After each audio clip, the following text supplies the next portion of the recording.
Open your Bibles with me, please, to the book of James. Hebrews, James, Peter, James chapter 3. The book of James chapter 3. And I want us to go through this chapter, as we often do in our messages here at Liberty Fellowship. Look at the entire chapter and see what God is telling us. James chapter 3.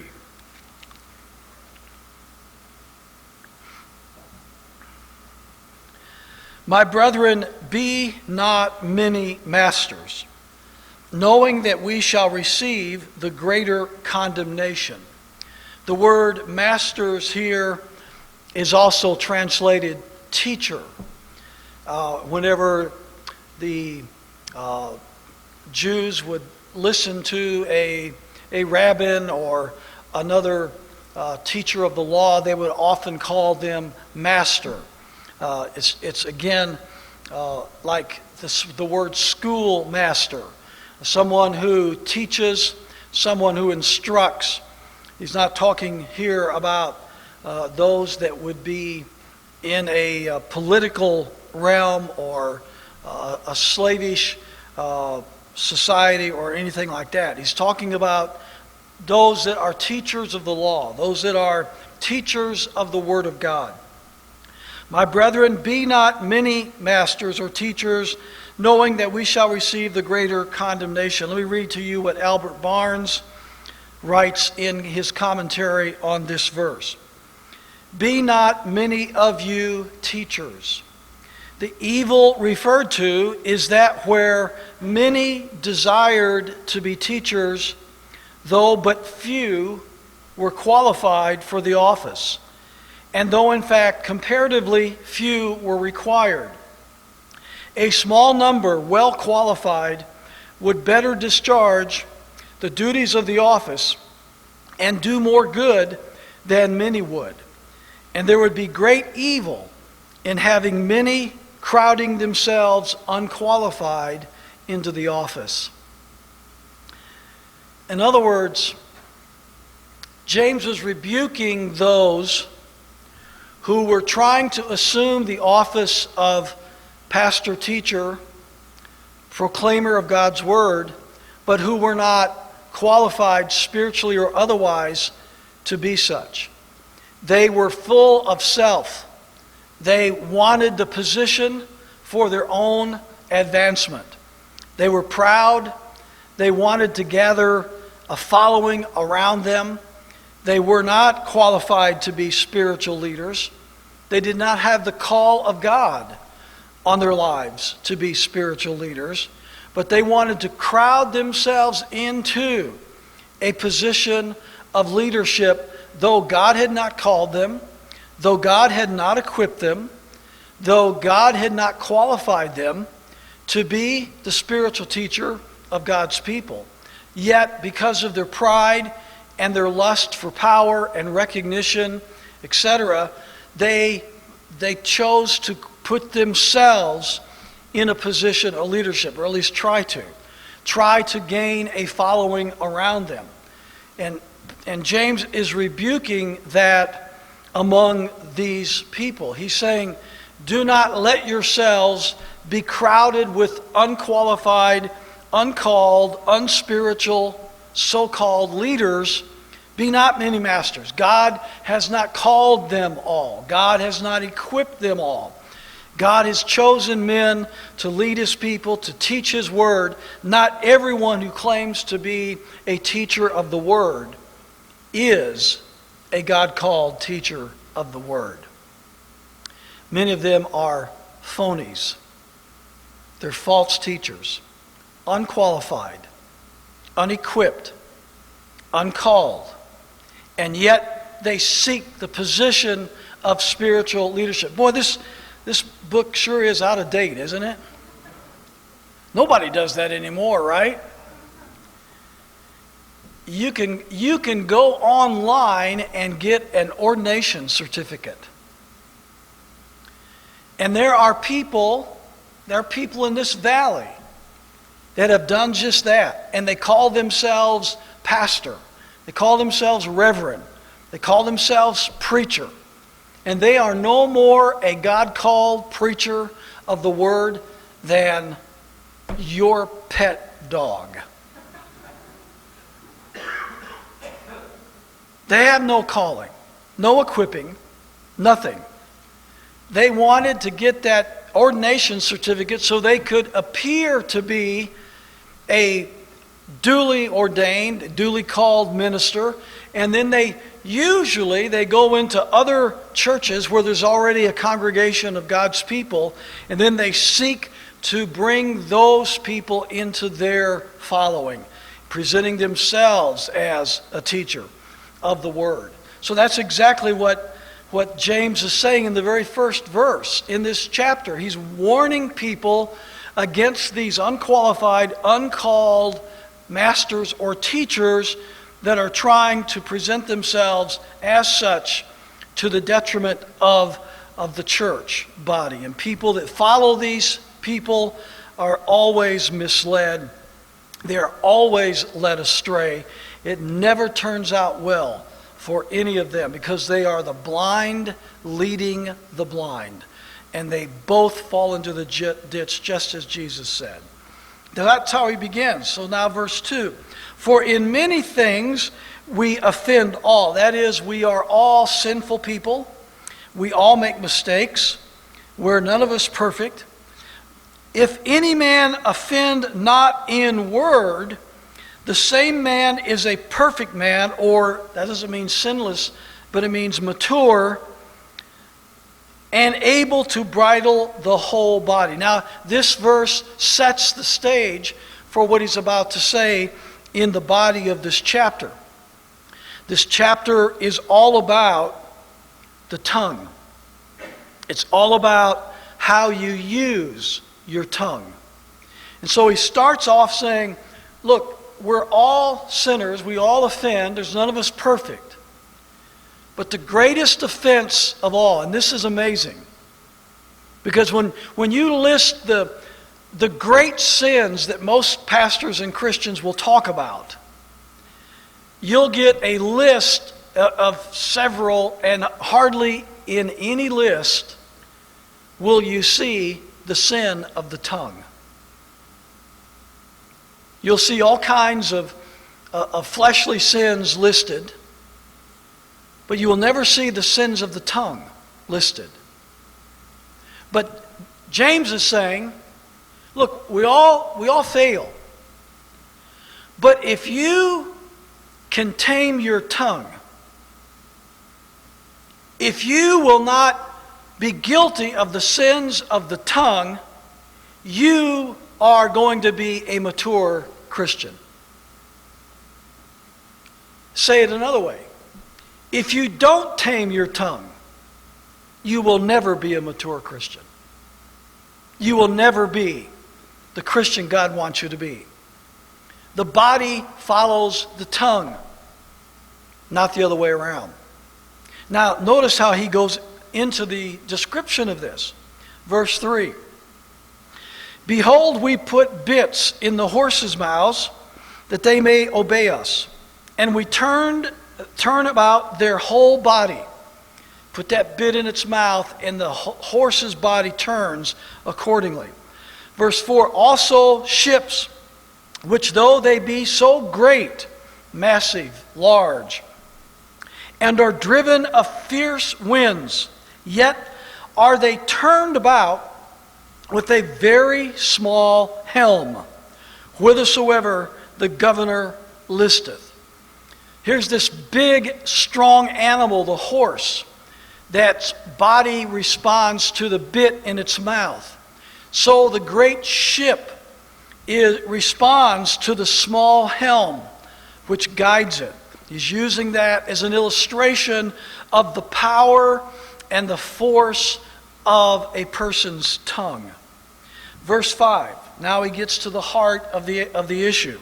Even so, the tongue is a little member, that is, in comparison to the entire body, the tongue is a small member, and it boasteth great things. Behold, how great a matter a little fire kindleth. Great fires that destroy billions of dollars worth of property are often started with just a little fire.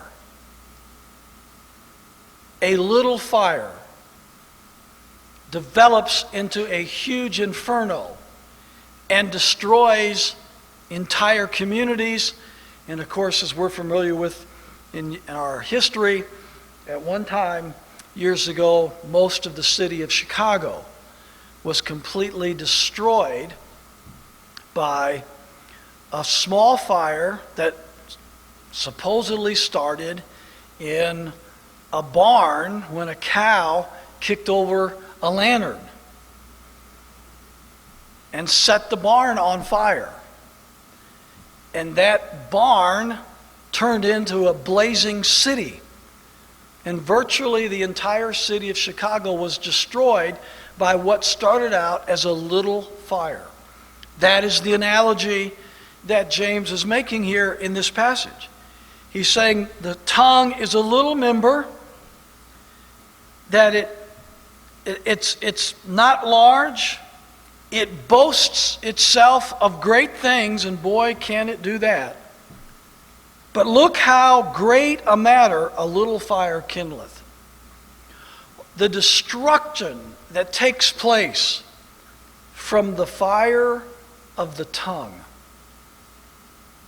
is immeasurable. You cannot even comprehend and really discern the damage that's done by that little member called the tongue. And the tongue is a fire, verse 6. It is a fire, a world of iniquity. So is the tongue among our members, that it defileth the whole body. Again, the ship follows the course set by the helm.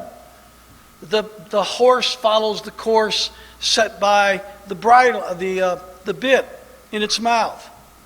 So too, the body follows the course set for it by the tongue. The tongue leads the body. It defileth the whole body. What the tongue does, it doesn't just harm the immediate surrounding, it defiles the entire body of man. Jesus said that every word that we speak will be brought into judgment when we stand before God. Every word. I don't hear anybody talking now.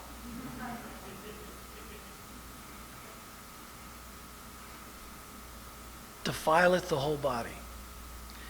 It gets even worse. Look what he continues to say.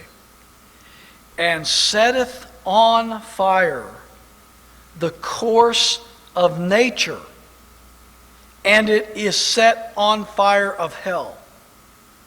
The tongue setteth on fire the course of nature. The word course here is another word for wheel. The wheel of nature, as the ebb and flow of societies and cultures and civilizations and governments. The wheel of life in the world is set on fire by the tongue.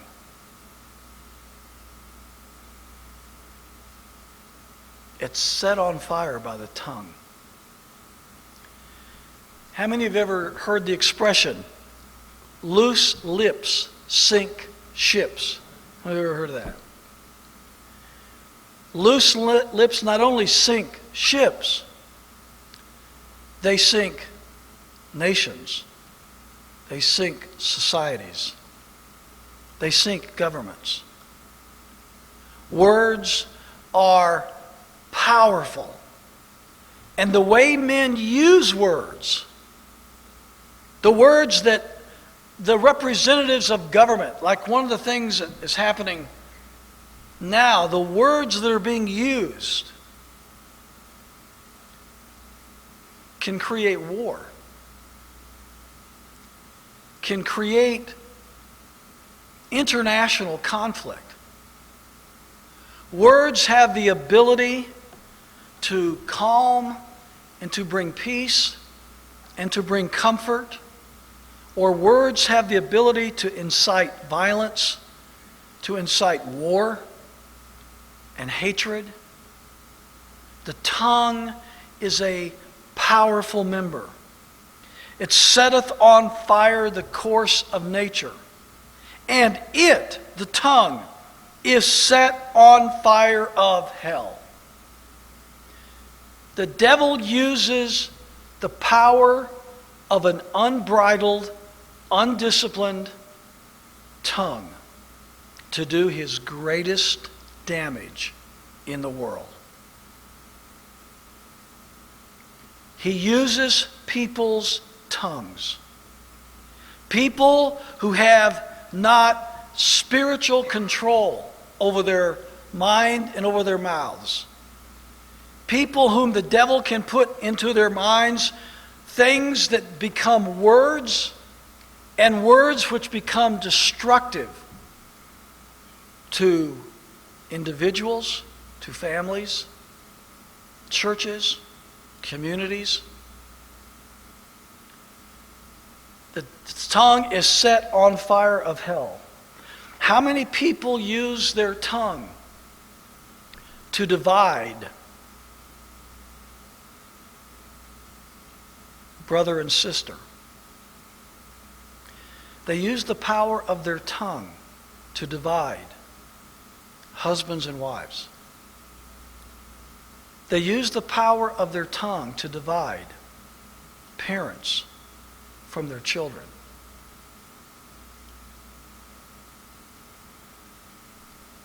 They do it on purpose. They're not innocent. They deliberately want to come between loved ones. They deliberately want to break up families. They deliberately want to break up churches. They're not innocent. They're not misguided or fall into something in a innocent fashion. They deliberately, volitionally, purposely use their tongue to divide families and churches and good people from one another. That's why James says the tongue is set on fire of hell. When they open their mouth, hell comes out. The words may sound sweet as sugar. They might have the nicest smile on their face as they speak. They may talk about love from morning till night, but hell is in their tongue. And when they open their mouth, hell comes out. It's a fire. And people listen to it. And it burns their conscience. It burns their heart. It burns their understanding. And if they continue to listen, it will consume their heart. And it will consume their family.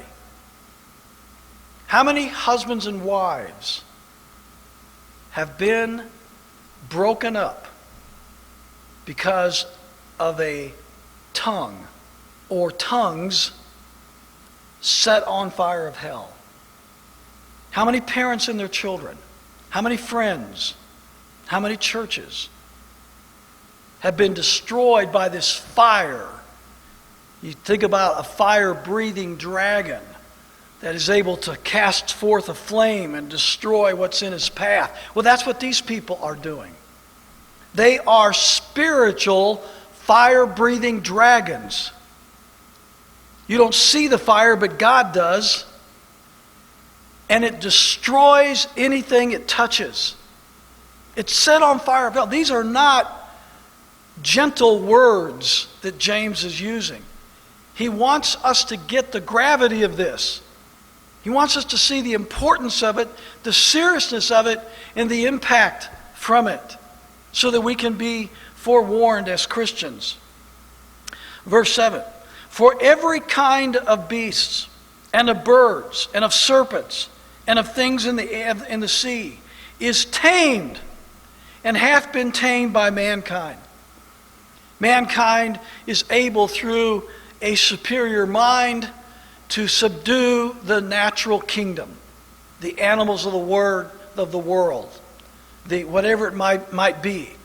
Man is able through the power of his mind and the inventions of his mind, he's able to tame and to control the natural kingdoms of the world, the animal kingdoms of the world. But, verse 8, the tongue of man, the tongue can no man tame. It is an unruly evil, full of deadly poison.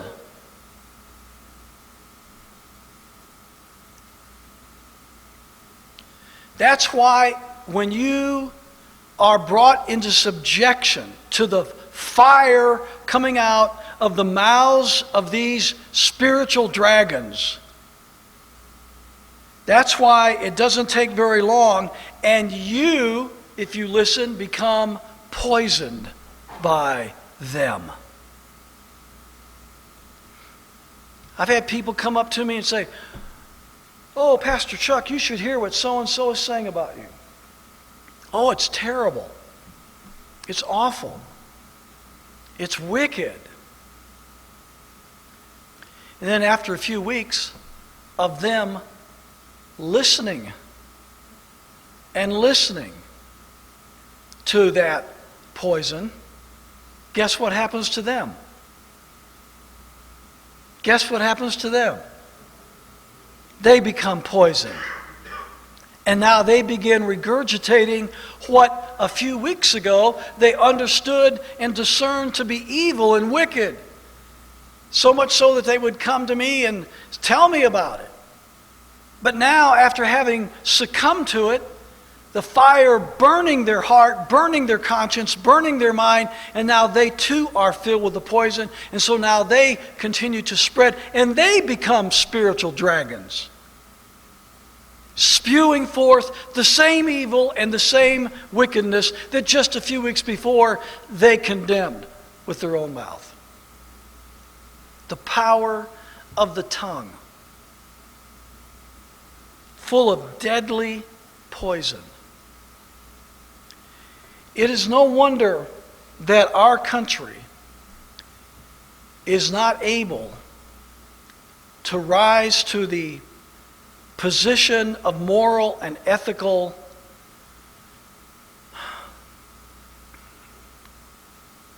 truth when the pillar and ground of the truth, and Timothy tells us, or Paul said in Timothy, that the pillar and ground of the truth was the church. When the pillar and ground of the truth is poisoned, where is the salt to keep the nation spiritually and morally and ethically, not to mention politically, on track? Are you following me? The churches are poisoned. They're poisoned. They're poisoned with these spiritual dragons. Some of those dragons are in the pulpits, unfortunately. But throughout the congregation, the spiritual dragons spewing forth the fire of hell from their mouths, poisoning the minds and the hearts of the people.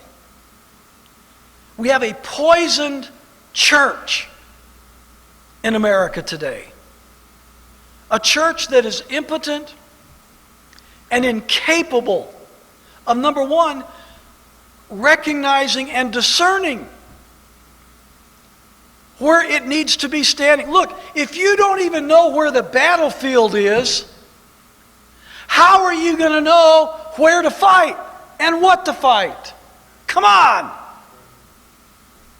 I don't care how well equipped you are and how well armed you are. Here's this well equipped, well armed guy running around in a circle like Barney Fife. And he never shows up to the battlefield. He doesn't even know where the battlefield is. If you don't know where the battlefield is, you don't know who the enemy is. You don't even know where to point your gun. You have no idea in which part of the geography to face. Are you going to face this way or this way or this way? You don't even know which way to face. Totally alienated from the battle.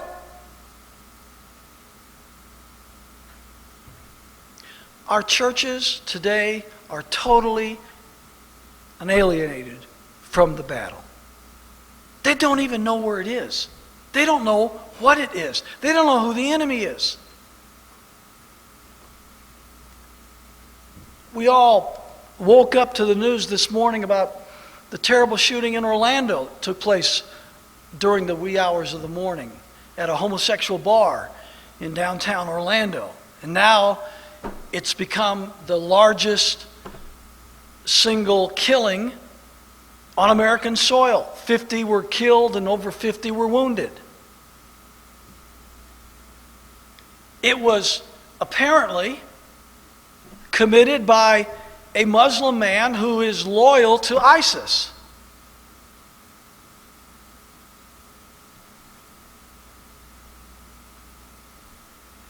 And the only thing that we're going to, if we hear anything, and you're probably not going to hear much of anything from the churches regardless. I don't care what happens. You're not going to hear about it from the pulpit of the church. No matter how shocking it might be. And the only thing that they'll do is, let's all have a word of prayer for the victims. And I'm all for that. But nothing instructive, nothing educational about where does this come from? What is behind this? How does this happen? And the best you're going to get from anybody from the so-called right side of the aisle, the so-called Christian side of the aisle, is this is going to give them more fuel to lump all Muslims into one broad brush, and now going to continue the neocon wars against the, quote, the Muslim nations of the Middle East. That's as far as it's going to go. That's all you're going to hear from the generals. That's all you're going to hear from the preachers. That's all you're going to hear from the Heritage Foundation and from these neocon, quote, conservative organizations. That's as far as it's going to go. But why doesn't somebody ask the question, what created these Islamic terrorists? How did all this happen? Why do we have Islamic immigration going on in Western Europe? Why are we having these problems? What created this? How many times have I said, how many times have I documented in my columns from this pulpit, whether people want to admit it or not isn't my problem. Whether you get mad at me for saying it or not isn't my problem. These Islamic terror groups, ISIS and Daesh and Al-Qaeda, etc., these are all manufactured creations of our own government.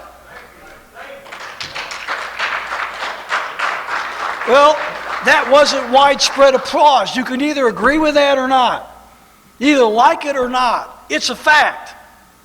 We have created the enemy to give us an excuse to continue these incessant, perpetual wars that are going on all over the Mideast and Northern Africa, South America, and now going into Eastern Europe, taking our country on the verge of nuclear war. I tell you how we can put a stop to. First of all, the only people fighting ISIS, the only people truly fighting ISIS are Vladimir Putin and the Russians. America isn't fighting ISIS. Israel isn't fighting ISIS. Turkey isn't fighting ISIS. They are all part of the cabal that created ISIS. Saudi Arabia isn't fighting ISIS. They helped create it also. The only ones that are fighting it are the Russian Federation. And you haven't seen this in the American media either, by the way, in case you're wondering, this kind of preaching. This is why Liberty Fellowship is not a 501c3 nonprofit organization, okay? This is why. This is exactly why. If you really want to get down to the nitty-gritty of the matter, and you realize how this all came about, how it started, how it's perpetuated, so forth and so on, and then Russia came in a few months ago, seriously launching attacks against the Islamic State and their sister organizations. And what the American media hasn't told you, guess what? In the few months that Russia has been engaged in battle against those terrorist organizations, they have reduced them to half. They are half in number. They are half in power. They are half in any influence they had than what they were before Russia started their fight against them. How long has America supposedly been fighting ISIS? Come on. Ever since President Obama has been in office, we've been fighting ISIS. We've been fighting, and and you've heard me say this before, and I'm going to say it again.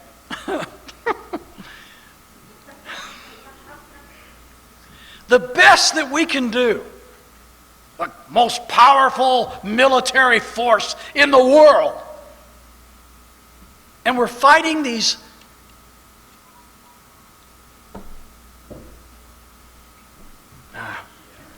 they're not even governments. Hope I can keep my train of thought together. Where do they get those Toyota pickup trucks? I got it on my website. Go dig it up for yourself. But I've got it. If you'll follow my news section on my site, I put this stuff up all the time. You can go back. We know where they got the Toyota pickup trucks. They got them from America. I mean, here you got video of ISIS going down the desert. A long line, as far as the camera can film it, a long line of Toyota pickup trucks. And every pickup truck has got a big ISIS flag flying on it. And they're going down the desert,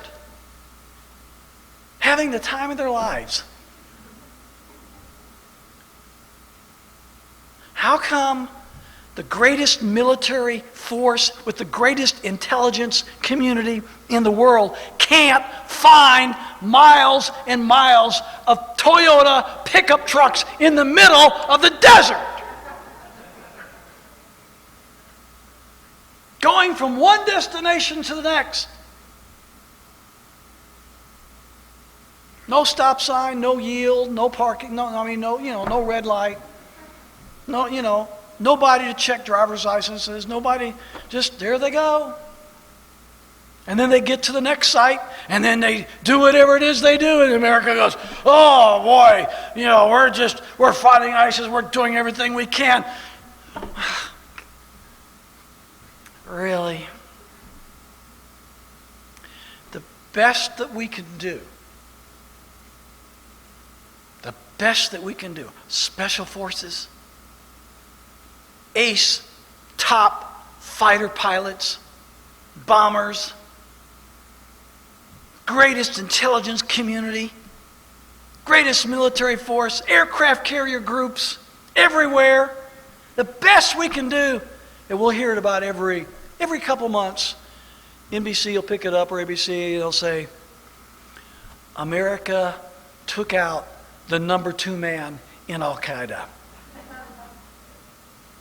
Have you ever noticed that's always the number 2 man?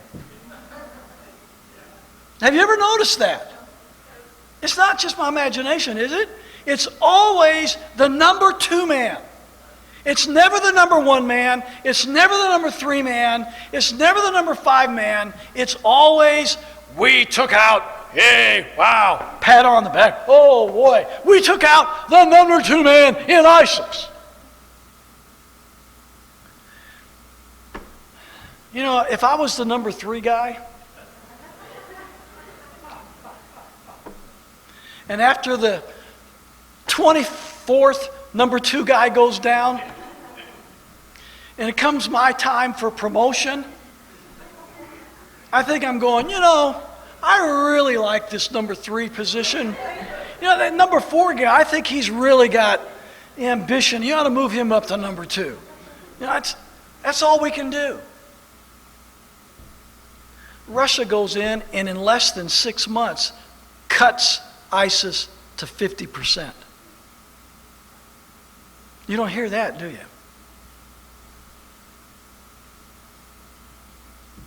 We have created the terrorism that is plaguing our country and our world. We created it. If you really want to do something about it, what we should do is go to Washington, D.C. and arrest every one of these neocon globalists that are putting our country at risk, put them on international trial for committing international crimes, and then throw them in prison for the rest of their lives. That would do something about our problem. But instead, the ones that are in elected office stay in elected office. And pastors and Christians will get up and say about people like Lindsey Graham, who's the neocon's neocon, the only member of Congress, as far as we know, that was invited to the 2016 Bilderberg meeting in Dresden, Germany, that's ending today. Lindsey Graham, participant at Bilderberg. Lindsey Graham. Where's Lindsey Graham from? South Carolina. I have spent much time in South Carolina. I campaigned for Ron Paul all over the state of South Carolina. I represented him in some of the most significant, largest gatherings of Republicans and / Christians in the entire state. I traveled it on my own accord when I ran in 2008 after Ron Paul was defeated in the primary, and I was asked to run to keep the liberty message alive, and I did. I'm very familiar with South Carolina. I've got a lot of friends there. I know a lot of pastors there.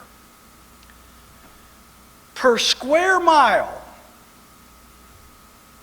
there are more Christians and churches in South Carolina than any other state in America.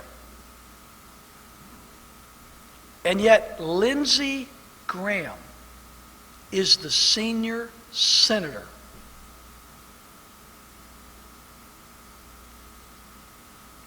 Christians and pastors have been supporting and financing and voting for Lindsey Graham ever since he ran the first time. And Lindsey Graham is the epitome, the personification of a war-mongering neocon who now is right now in Dresden, Germany, along with all the Henry Kissinger and the Bilderbergs, plotting the next move that the globalists have in mind for us. The church doesn't even know where the battle is. They don't even know where the battlefield is. They don't know who the enemy is. When I was in campaigning at one swing through, just to give you a little background, South Carolina, there was a fellow there that I got to know who was as straight as an arrow when it came to every issue that we believe in. Every issue. You name it, he was there. I sat down with him at lunch initially to quiz him and find out exactly where he was. And you can imagine the questions I asked him. Questions that he didn't get from anybody else. And I was relentless in my questions. I probed. That guy was as straight as they get. His goal was to beat Lindsey Graham because he knew what Lindsey Graham was all about. He knew he couldn't beat him as a Republican. So he ran as a Democrat. He was straight as an arrow. I tried to go into the Christian establishment, including the most prominent Christian university in South Carolina, of which I had several faculty members attend my meetings, and many of them came up and told me how much they appreciated what I was trying to do.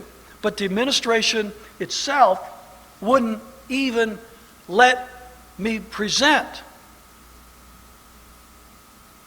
the case. No freedom of speech.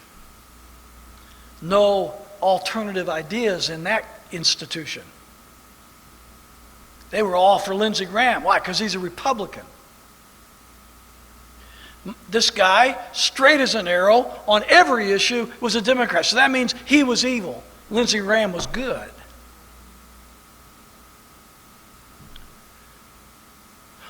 This guy was so good. Just to give an example how this battle works and how Christians don't even realize what the battle is all about. Less than a week before the election, the South Carolina Democrat Party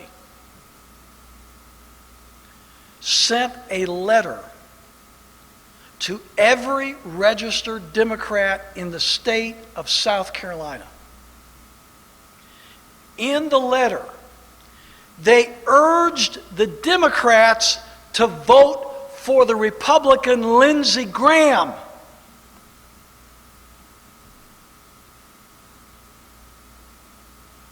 Because Lindsey Graham represented the Democratic platform better than the Democrat that was on the ballot. And of course he lost.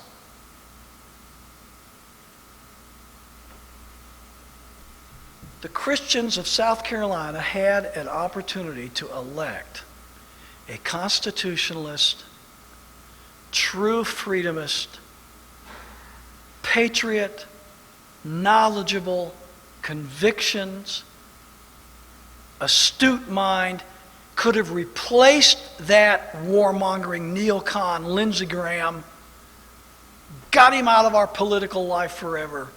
But instead, because he has an R behind his name, the university and all the churches and all the pastors and all the Christians say, oh, we got to vote for Lindsey Graham. That's how these guys dupe us. They don't even know where the battle is.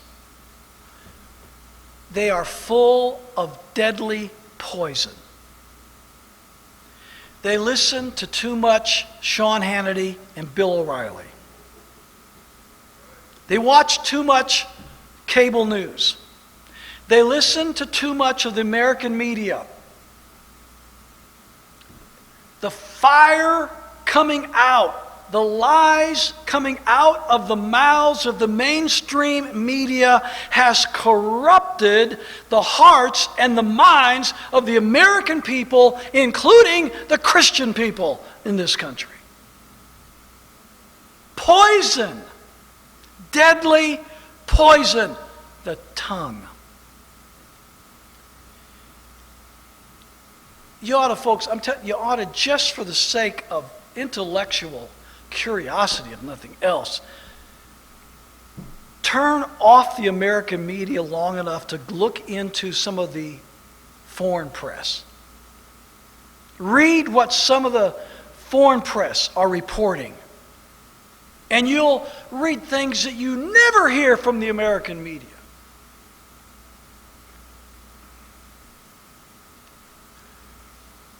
Deadly poison. Therewith bless we God, even the Father, and therewith curse we men, which are made after the similitude of men of God, out of the same mouth proceeding blessing and cursing.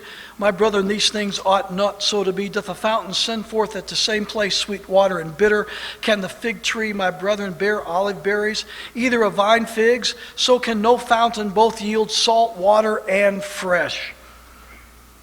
They mask their poison with sweet-sounding words and smiles and expressions. And they talk about love, but their tongue breathes out hatred. James said, they can't have salt water and fresh in the same fountain. You can't have on one tree bear different fruit. It's one or the other. By their fruit you shall know them. So you can know by the poison that's coming out of their mouth that everything else is just a lie to deceive you into swallowing the poison they're giving you.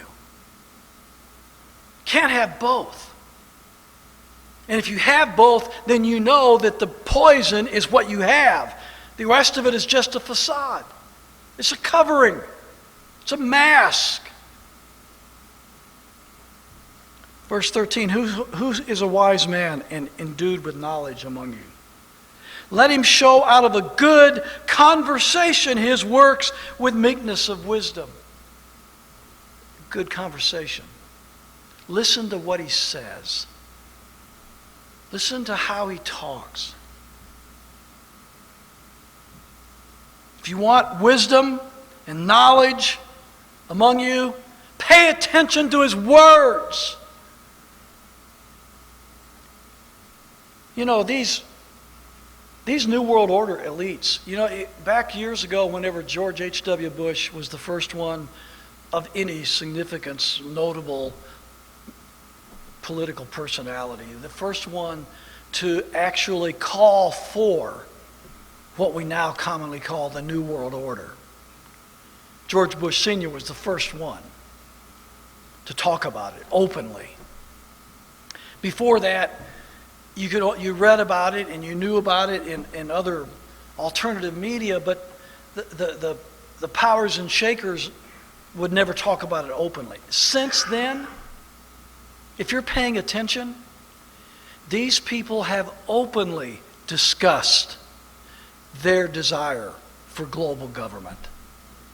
They have openly discussed the need to surrender national borders and national sovereignty. They've openly discussed the concept of global gun confiscation. They've openly discussed the idea of a global economic union and a global military to enforce the economic union. They're not even hiding it anymore.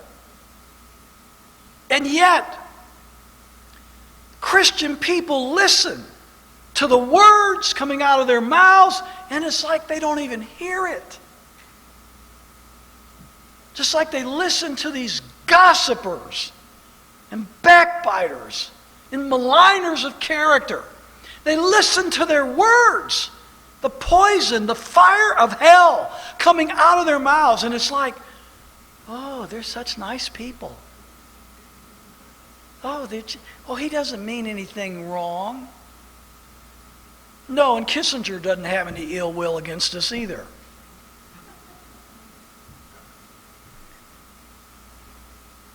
And the Bilderbergs are just an advanced Boy Scout group. They're good people, really. They have love in their hearts for everybody.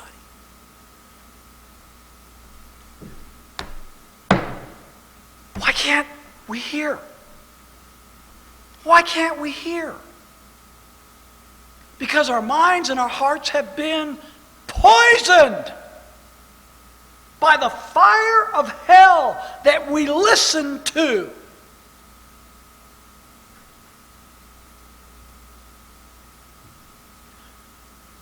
Wars are not won with bullets, and nations are not saved with bullets. Wars are won and nations are saved with words. The pen is mightier than the sword. The words are what we need. The right words. Rejecting the wrong words. Accepting the truth. And that leads to the next part of this chapter. Look at it. But if you have bitter envying and strife in your hearts, glory not and lie not against the truth. If you have bitter envying and strife in your hearts, glory not. Hide your head in shame. And lie not against the truth. Whoa. Listen to what John Gill writes about verse 14.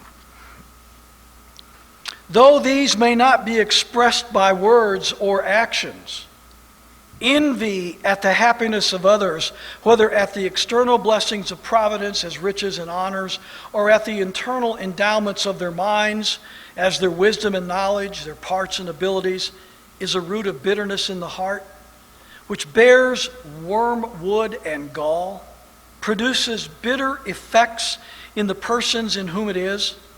It embitters their minds against their neighbors and friends. It is rottenness in their bones, and slays and destroys those who are so silly as to be governed by it. And also in the persons, the objects of it. Who can stand before it? And strife in the mind, or an intention to strive in quarrel with others, who are the objects of envy, is very sinful and of pernicious consequence. And if these be fomented and cherished in the minds and breasts of men, though they may not outwardly show themselves, and lie not against the truth. For a man to assert himself to be wise and knowing man, and yet cherishes bitterness in his heart, and quarreling and contention in his mind, arising from envy at the equal or superior knowledge of others. Listen, he lies both against the truth of God's word and his own conscience, which condemns such things as ignorance, folly, and John Gill's word, madness. These people are mad. Not angry. They are crazy. They've lost their minds. They are mad. Like a mad dog.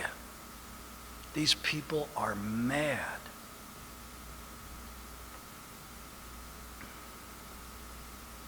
No matter how pretenseful they are, how nice they pretend to be, in their hearts, they are filled with wormwood and bitterness and gall and poison. And they speak against God's truth. The people that have set themselves against us, who have fomented all kinds of untruthful gossip and slander, who continually repeat and regurgitate that untruthful gossip and slander and fill the minds and the hearts of many people with their poison and the fire of hell that proceeds out of their mouth. They are lying against the truth. And they have attacked the truth. They have set themselves as enemies against the truth.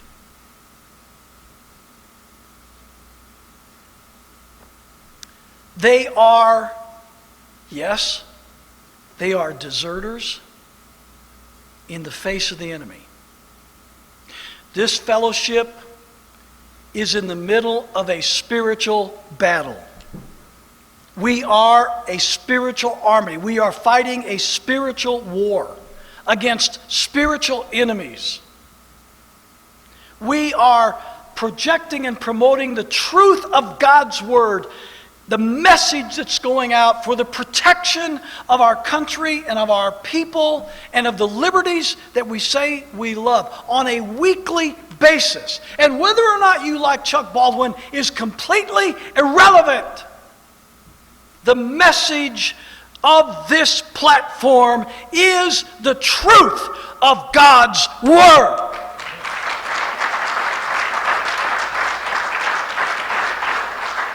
Not only are they deserters in the face of the enemy, they are traitors to the cause of truth. And they have set themselves as adversaries of the truth. And they have joined our enemies in attacking those of us who love the truth and who stand for the truth. They are worse than the SPLC. The SPLC is known far and wide for their positions. So when they slander us and besmirch us, sully us, we expect that. And anybody who knows truth and understands truth isn't perturbed. Well, maybe perturbed, but they're not put off by the attacks against us, by the SPLC. In fact, every time the SPLC comes out with a national publication in which they list my name, our contributions go up. So I always like it when the SPLC attacks us. These people who deserted us and who have openly put themselves against us and who have bitterness and hatred in their hearts, who have tried to destroy this church from the inside, are worse than the SPLC. In the same way that Benedict Arnold was worse than King George III. Speak not against the truth. And that's what they do. And all over, they spread their lies, and people listen, and the words, the poison, the fire that comes out of their mouth ruins people's minds and hearts and turns them against the truth. There are exceptions. There are a few exceptions. People who became like Eve, beguiled by others, and who really truly don't understand what they're doing. There's a small handful like that. The rest of them are knowingly, willingly participating in the attempted destruction of a fellowship that is promoting truth. These people, I'll say it, are evil. And I'll tell you something else. I've just put the fellowship on notice. I haven't heard anything about this.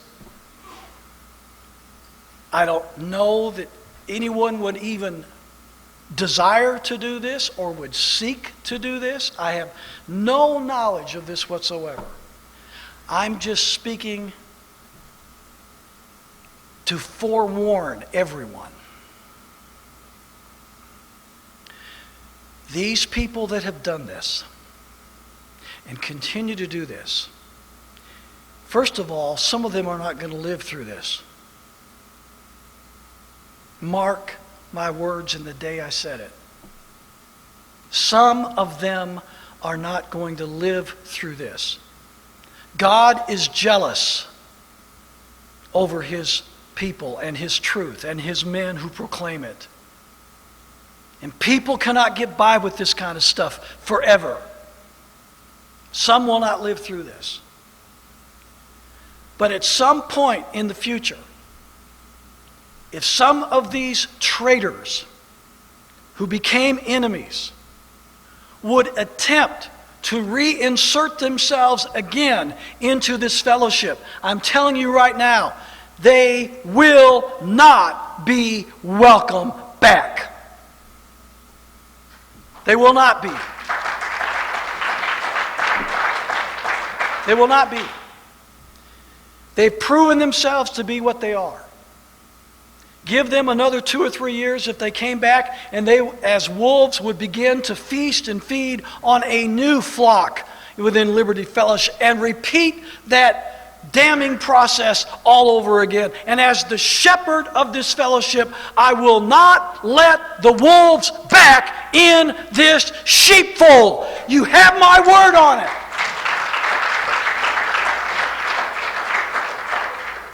This is serious. James speaks in no uncertain terms. This wisdom descendeth not from above, but is earthly, sensual, devilish, devilish, devilish. This is devilish work. These are devilish people spreading devilish words. Fire destroying people's minds and hearts. Fire. Deadly poison. For where envying and strife is, there is, what's the first word? Confusion and every evil work. Oh, I'm confused. Really? You weren't confused when God told you what to do, were you? Were you confused then? Were you confused when God told you what to do, where to go, where to be? Were you confused then? No, you weren't confused then. But you began listening to the fire of hell coming out of devilish minds. And now you're confused. God is not the author of confusion. If you're confused, God didn't make you confused. You allowed devilish minds to confuse you. There is confusion in every evil work. But the wisdom which is from above is first pure, right motive, pure motive, no ulterior motive, no personal agenda, no self-exaltation, no pride, pure, then peaceable, gentle, easy to be entreated, full of mercy and good fruits. By their fruits you shall know them. Without partiality and without hypocrisy.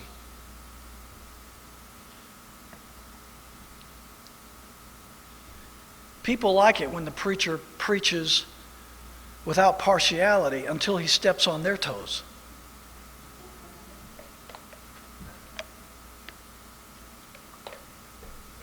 Hello?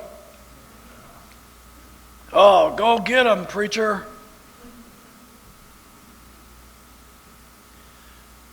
But then whenever they're the ones that the toes are stepped on, and of course how would the preacher even know that? He usually doesn't, but the Holy Spirit knows whose toes need stepping on when. And so the pastor preaches it, and ouch! All of a sudden they're not so happy about the impartial preaching of the pastor. Oh yeah, I like it when he doesn't pander the message, except when he doesn't pander to what I want.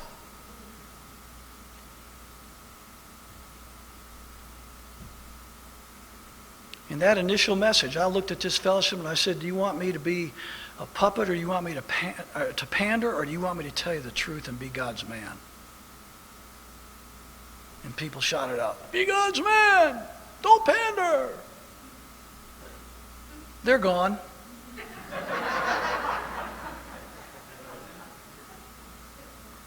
They're gone. They didn't mean it, did they? They didn't mean it. They didn't want the truth. They didn't mean it that they didn't want the pastor to pander. They didn't mean it at all. They had their own agenda. And when the pastor refused to go along with it, they won't go along with the pastor. All over America. And pastor, you know what the problem, most pastors, I hate to say this, some of them, there's a handful of good men out there that are not like this, praise God. And I know a lot of them. But most of them, you wonder why they never say anything controversial? Duh. Come on, duh. Liberty Fellowship, duh. Look what happens when pastors say things that are of a controversial nature among the flock. Out the back door they run. And pastors, they got bills to pay, and they got 401k programs, and they got building payments and insurance, and they've got staff payments, and they've got all kinds, and they're running on a week to week. Most of them are barely making it. In fact, a lot of them wouldn't make it if they didn't have a daycare center or a preschool or a nursery, which are funded by the United States government courtesy of the taxpayers' faith-based initiative. And so they're looking at all the bills they got to pay and all the commitments, and they're looking at their own financial well-being and their own security and their own family. No. They avoid controversy like a plague. Unfortunately, these are the men that are supposed to be the watchmen for the country. And they're not doing it. They're letting the sheep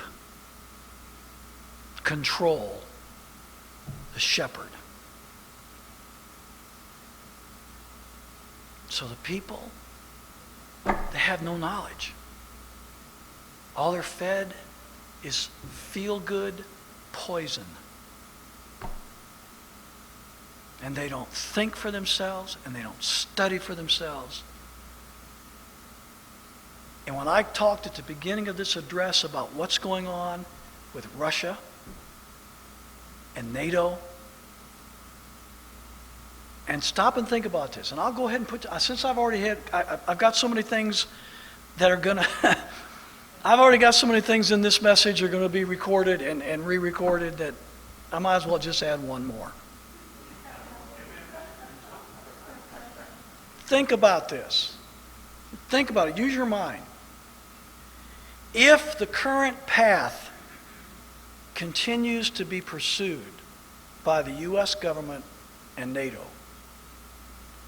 in the whole Russian situation, and we continue to goad and push and missiles on the border and incursions into national waters and national airspace and national sovereignty. And we continue to press and press and press and press until Russia has no choice but to act. Think about it. Ask yourself the question. At that moment, who's fighting the just war and who's fighting the unjust war? Come on. Who would be fighting the just war?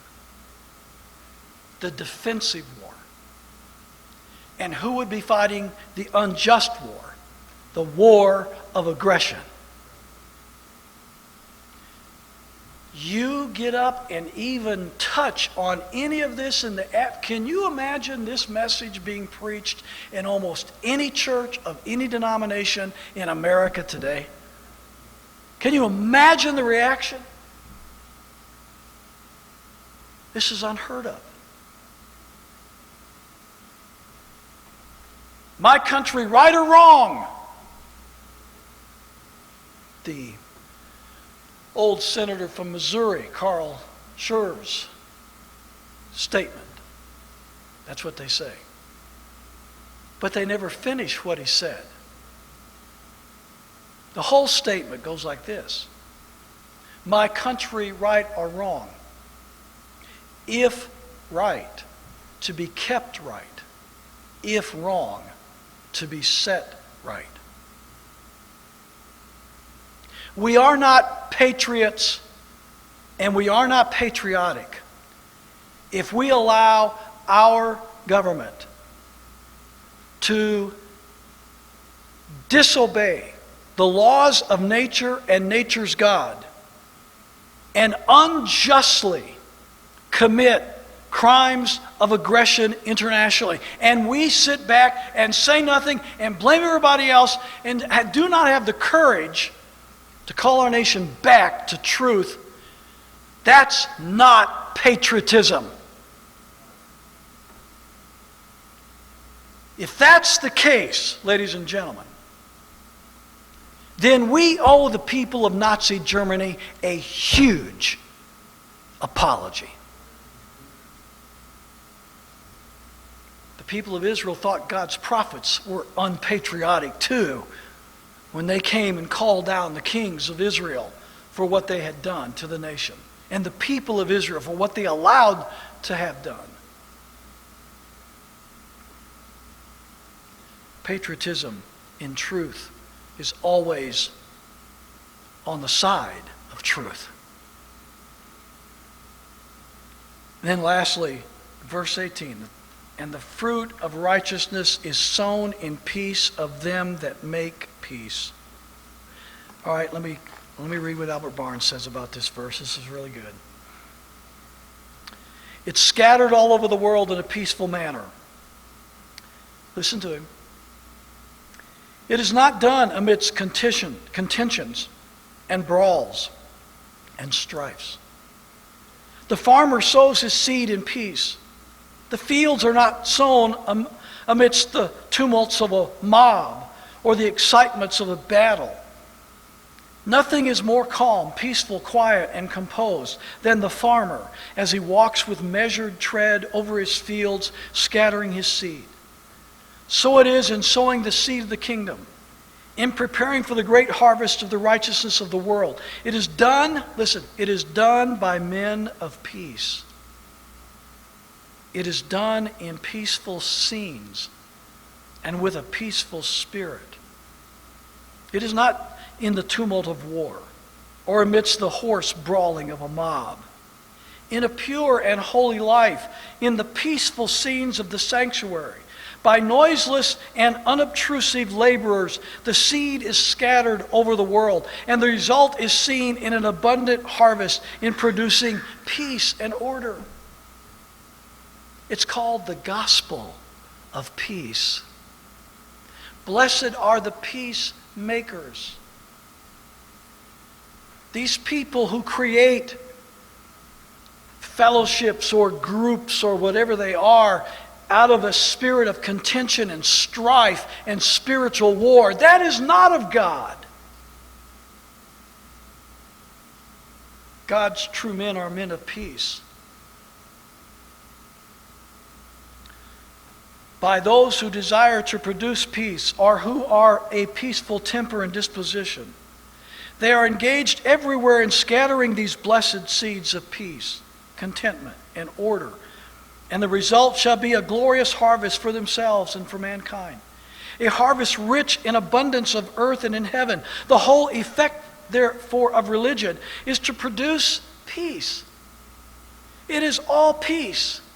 Peace in its origin, in its results, in the heart of the individuals, and in society, on earth, and in heaven. The idea with which the apostle commenced this chapter seems to have been that such persons only, men of peace, should be admitted to the office of public teacher. Hello?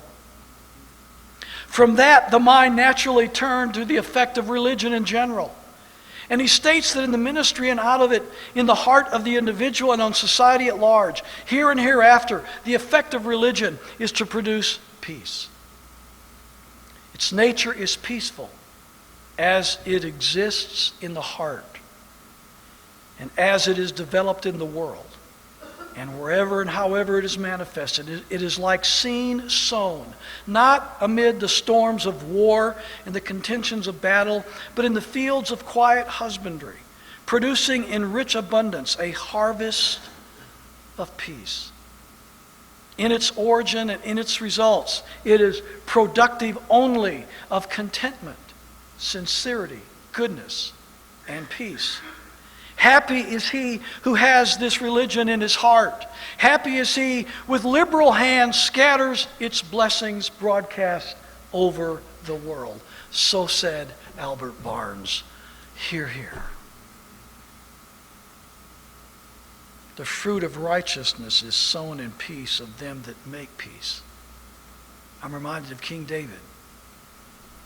I am for peace. But when I speak, they are for war. How can we expect to have political and civil leaders who are men and women of peace when the hearts and the minds of so many of God's children, so-called, are filled with strife, bitterness, and spiritual war?